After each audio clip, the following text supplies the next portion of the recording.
Welcome to the Business Leadership Series, where we engage with leaders who are making an impact on their worlds and who want to share their knowledge and experience for your personal and professional growth.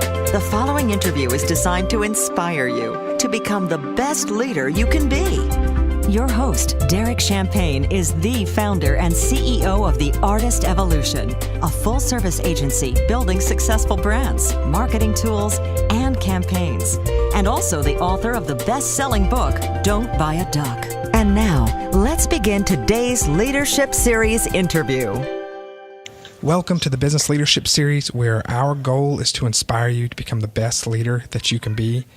I have Alma Abreu with us today. She is a founder of 360 Agile Pro. She's an Agile coach and consultant. Welcome to the program today, Alma. Hey, thank you. Thank you for having me. I'm really excited to learn from you as a small business owner myself. So Agile Project Management training and coaching can be expensive, and it's usually for larger companies with big budgets, so it allows them to hire consultants in the technology space. Tell me a little bit about your company, a little bit about you, and then... Yes. So what I do is I train small business owners, startup companies, and even solopreneurs, meaning people who are just starting their own company by themselves, mainly online business owners. And I show them how to use the Agile techniques that help you grow your revenue, grow your customers, and build products and services that are going to really help you scale. So kind of take a step back from it, if you don't mind, and talk. Some people might not even be familiar with the Agile framework at all. So just start at the beginning. Tell us, what does that even mean? Yeah, so Agile is a way to do business.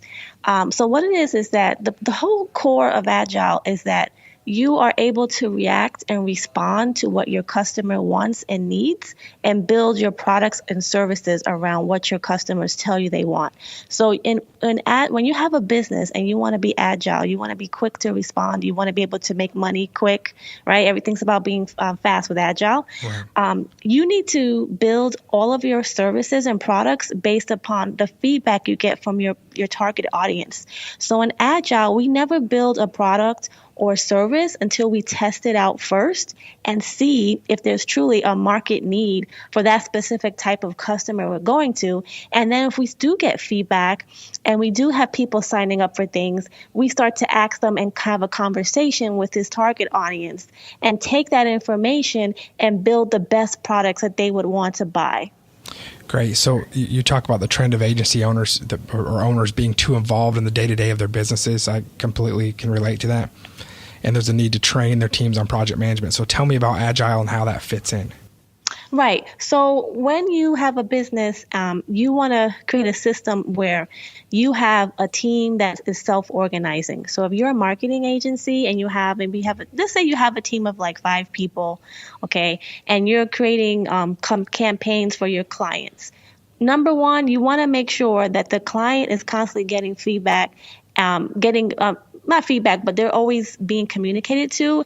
And then secondly, you want to make sure you can create a team that's self-organizing. So the way Agile really helps small business owners is actually a way to manage your products and manage your workload, because you have a team, you have daily meetings every day, you plan a certain way, and you plan in very short sprint cycles. So we use 2-week sprints, sometimes 1 week, and you build your all of your work is done in these cycles, and then at the end of the cycle, the customer can see the what you worked on, and so therefore the customer is always looking at what you do, and they're able to tell you if you're going in the right direction, if that product or service you delivered is correct. So using Agile for like one of the things I guess there's so many different uses for Agile. One of them is to create really good service and good products.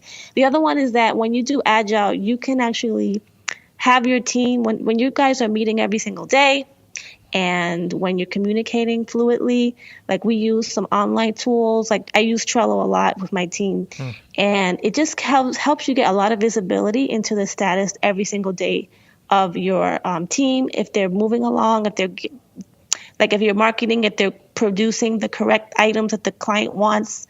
So it really helps you. Once your team is used to using Agile, they become self-organizing. And you as a business owner can really take a step back and not have to manage the day-to-day or work in your business, but you can kind of work on it by working on other areas of your business. Yeah, that's awesome. So what are the top two values to a business? Is it that they're the business owner, are they able to step back from over checking systems and processes or over checking the quality? What is it that what are some of the top benefits for them specifically as far as their time? Yeah, because what happens is when you have a daily stand-up meeting, we have a daily stand-up meeting for 15 minutes every day. And every day you ask the three questions. What did you work on yesterday? What are you working on currently? And what are you going to work on? What roadblocks you have, actually? Are there any issues that are not allowing you to move forward and finish the work on time? And so when you ask those questions every single day, you can spot problems and prevent them before they erupt into something worse. And then secondly, what you should do as a small business owner is train someone on your team to become the team leader, like what we call a Scrum Master. Mm-hmm. And that Scrum Master can give you a report every week and tell you where you are, what the status is of the projects that you're working on. So you don't have to be there all the time. You can take a couple, I do recommend business owners obviously sometimes attending the daily stand-up. They don't have to attend it every single day. But if you develop your team and develop leaders within your team, they could help you run it. Yeah, that's great. And that's familiar to us because we have daily huddles, which you are similar to that, morning huddles. And I like those three questions that you shared. So talk to me about hiring and training virtual teams, or tell me a little bit about how virtual teams can play a role, and then how they fit into an agile type process. Yeah, a lot of especially small business owners and online business owners. I mean, pretty much everyone's virtual. I used to have a content marketing company. People all over the world, North America, South America, Europe, Asia, everywhere. So we basically. As far as virtual teams, you have to know how to manage them the right way because you're not in person. So I would recommend that, number one, when you get a virtual team, have that meeting and you do like a screen sharing, use like sometimes they have webinar tools where you can see the same screen and you all look at the information together. And, that really helps communication. As far as hiring team members online, there's so many different freelance websites you can go to, word of mouth. Sometimes Facebook groups are pretty good too because you can get referrals from other business owners there and find people who are working online because there's just so many people and there's just so much talent all over the world. Do you find that the virtual staff, the virtual assistant type help, that is best for a solopreneur, or are you finding that you're able to go into existing organizations that are growing and supplement? I mean, we understand the freelance world because we're a marketing agency ourselves, but and so we have on-site and then freelance help too. But are you finding that to cross over to agencies or businesses that are growing as well, and they're also adapting a virtual model to assist in this agile efficiency? Well, okay, when it comes to being agile, it doesn't matter if you have virtual team members or people in person. In fact, sometimes in some situations, and I'm not saying everyone, sometimes it's better for everyone to be face to face and in the same room. Right. When that's for like large, like if you're a development company, not large, but if you're a small development shop and you have a very complicated website app you have to build, like a system or a SaaS or a mobile app. And it's a lot of going on. It's a huge budget, right? The client's paying you a lot of money. Sometimes you need to be all in the same room. And we've found that sometimes face-to-face is more strong. It's stronger for that. You can get it done really quick. So I wouldn't say virtual or face-to-face. It just, depends on the situation. Okay. Yeah. So tell me more about how agencies or how businesses are making their clients happy using Agile. Well, number one is that what we do in Agile is we have the sprint cycle. So we'll say, okay, every 2 weeks, we're going to deliver XYZ to you. So let's say you're a marketing agency and you have website design or you're creating landing pages for a campaign. If you have, you establish these sprint cycles and let them know, okay, every 2 weeks, this is going to be done. You'll see XYZ done by this date. And then you can demo it and tell us if you like it, if the landing page was correct, if we have, we have the messaging right, and having them give you feedback and collaborating with them.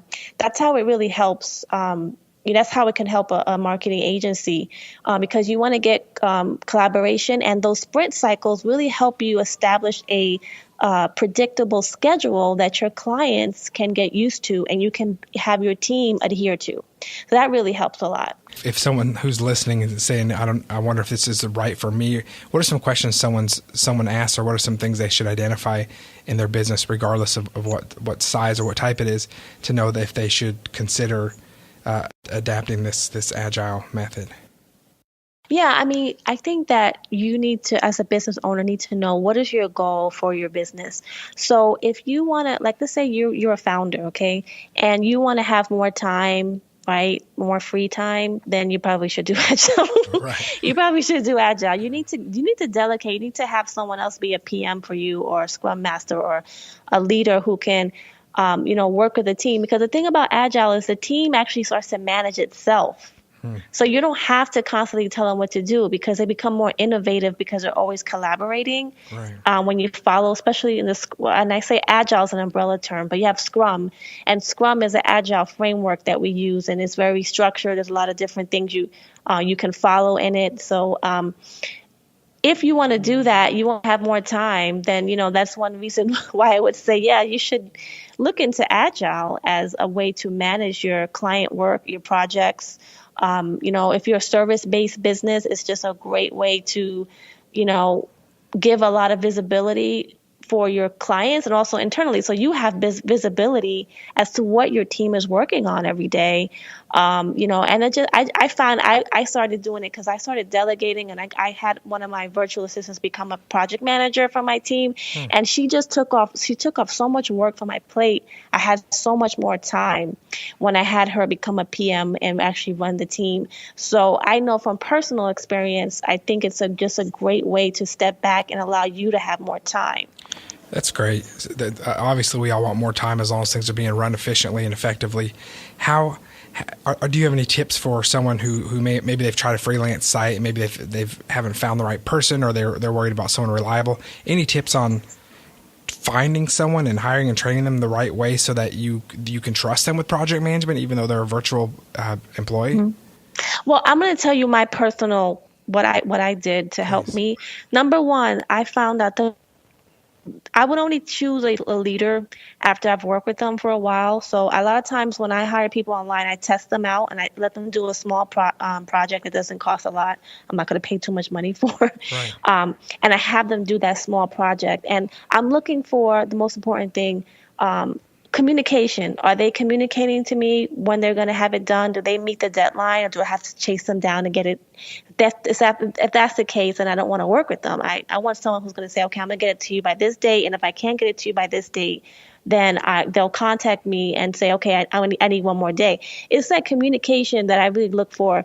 That's just being professional, I think, too. Right. Letting your client know, hey, this is what I'm doing, or, so I personally, the people that I like to work with the most, and only one I would trust to, like, if I want to hire a PM, is someone who's going to get back to me when I ask them to get back. Like if I say, I remember I had a VA, and I loved her because she was actually in South America, but it was, South America time is like not different, too different than North American time. Right. So if I send her a message, she would get back to me right away, within an hour or two, or sometimes immediately. So I looked for that. I found that she was more reliable because she would get back to me so quickly.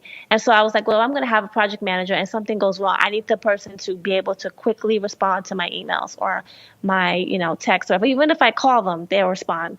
So that was one way. I recommend, if you're going to find someone that you want to place in a trustworthy, position, you need to make sure they're getting back to you. That's how I see it. That's just me. Obviously I know, if I contact her at 10 o'clock in the morning and she doesn't get back to me in 3, that's fine. I know people are busy. That's not a problem because she has other clients. So, but I find that to be the main thing. One thing I hate is when you email like, someone you hire for like a project, and like they won't get back to you until 2 days later. I automatically, I don't want to work with them. Right, absolutely. Yeah, and that can be common. That's why some people that have dabbled with it, we've had to do some due diligence to get some results with some freelancers that we weren't able to be close by, and because of that, we started building our brick and mortar in person model to make sure we had the reliability. But I've seen a lot of great businesses going back to this model, and I think you're showing us how we can do that correctly. I know it's not all about virtual, so let's go on site. So I'll use myself as an example. If we're an agency ourselves, and what are some other type things? What do you do to identify if you're helping or consulting somebody, what it is that their next step should be? Do you go in and do an audit, a consult with them? How does that work? Yeah, so basically as part of my coaching practice, I will have a meeting with them and talk about their main goals, what they really want out of their business. Obviously, a business is not just to make money, but it's a lifestyle. Like, for instance, you could have a business that makes money, and it could be in something that you hate to do, right? The purpose of a business, of having your own business, is to do what you like, to live a certain type of life, right? You quit your job because you wanted to do work that was meaningful to you, right? Mm-hmm. So one of the things I find that is the most important is that you're doing only the type of work that's going to bring you the most value, and that's going to give you the most business value. Otherwise, you need to cut out all the other non-essential tasks, right? Right. And that's a very important Agile concept. So we prioritize, our work. So when I work with business owners, I tell them, I want you to prioritize your goals in your life, because that's going to determine what type of business you have and how you want to run your business, right? What type of work, what type of company org structure you want, all those things should be addressed. So that's one of the things I ask, because that's how we're going to determine what's going to work best for you. Yeah, that's great. And looking on the outside, owning a business sounds fun sometimes, and it is. I enjoy it, and I've been an entrepreneur for many years.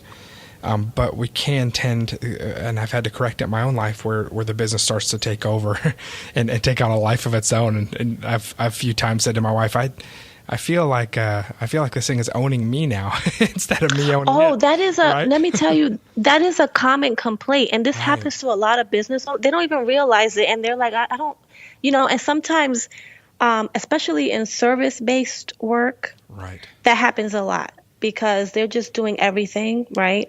So one thing I see now, which is a great trend, I find, like marketing agencies or any type of, even an accounting firm, right? You provide services, right? An actual thing you have to do. And you don't sell products. But what happens is what's going on right now is like you can actually sell information products, so that you can sell courses, you can sell ebooks, guides, training material, and sell that, so that while you are, you don't have to depend 100% on client work. You can also have other revenue streams coming in to supplement that income.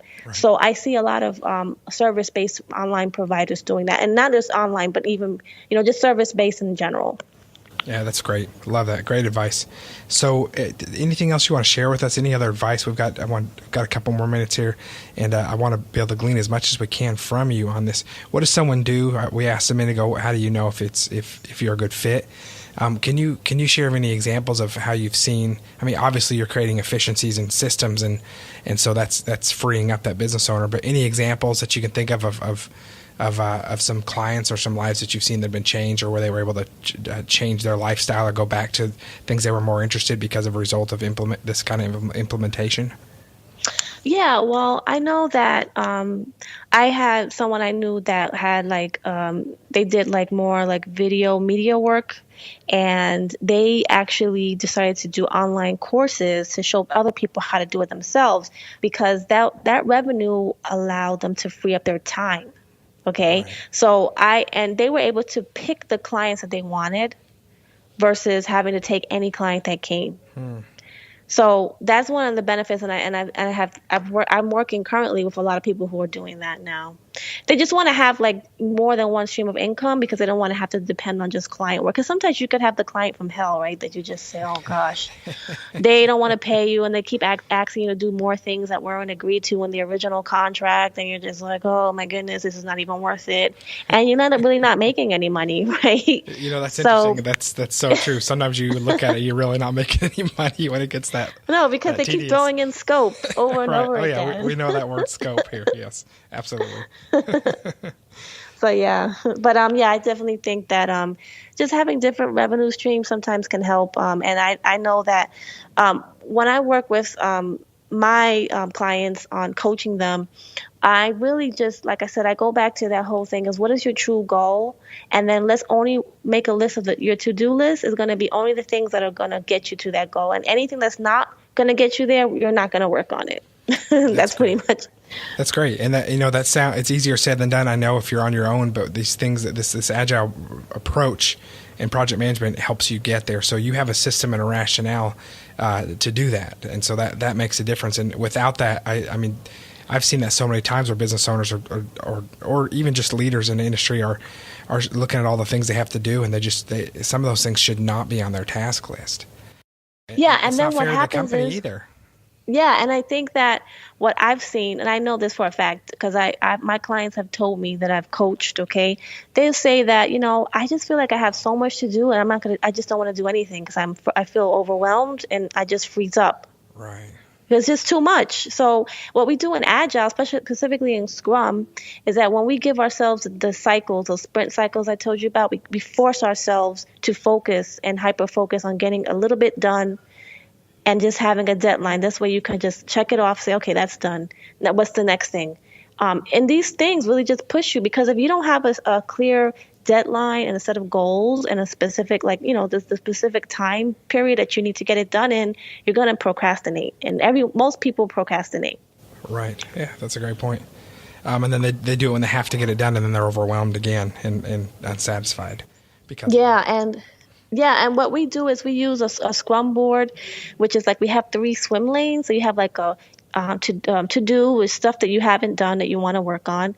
You have your in progress lane, and then you have the done column. Okay, and you just move these over. I put it in my living room, my dining room wall sometimes because I just want to be able to see it every day and know that I have, like when I have a specific type of project, I don't just leave it there all throughout the year. But just when I know I have to get something done, I sometimes put it in there, and it just forces me to have to look at, where I am and where I'm moving towards, where I'm going.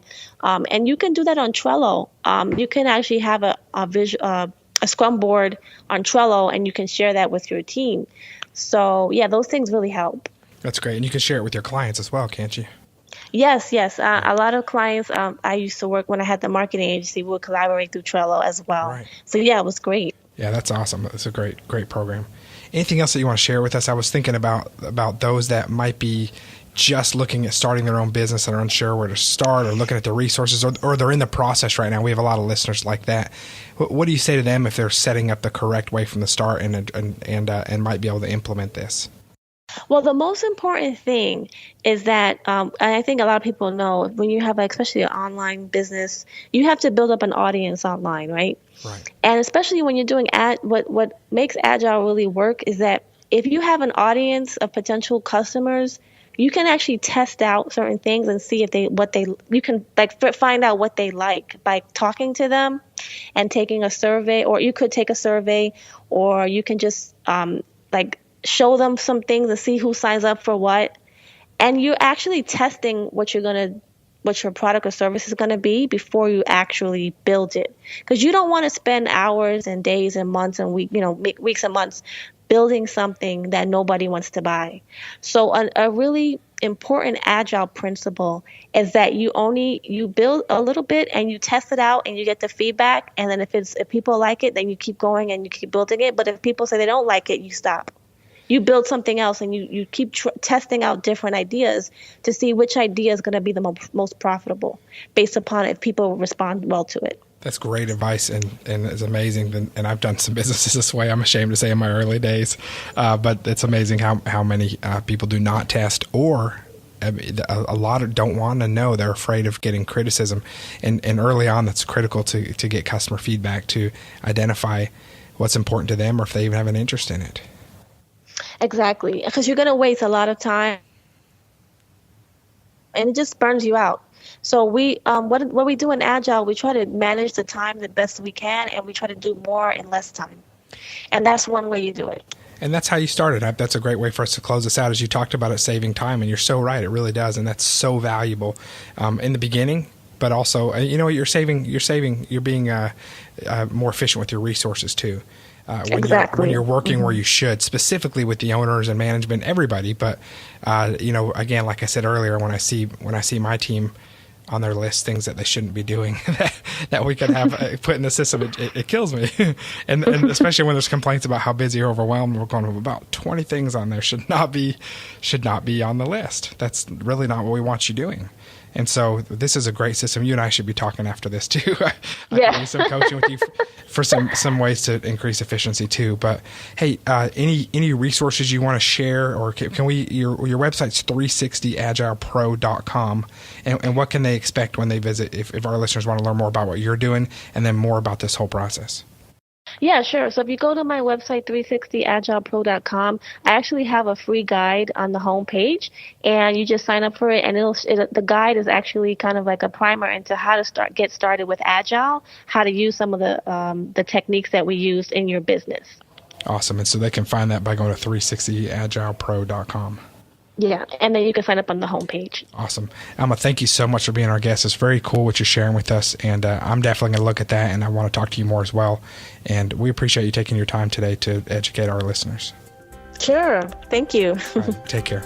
All right, you too. Take care. Bye. You've been listening to the Business Leadership Series, where we engage with leaders who are making an impact on their worlds and who want to share their knowledge and experience for your personal and professional growth. This interview was designed to inspire you to become the best leader you can be.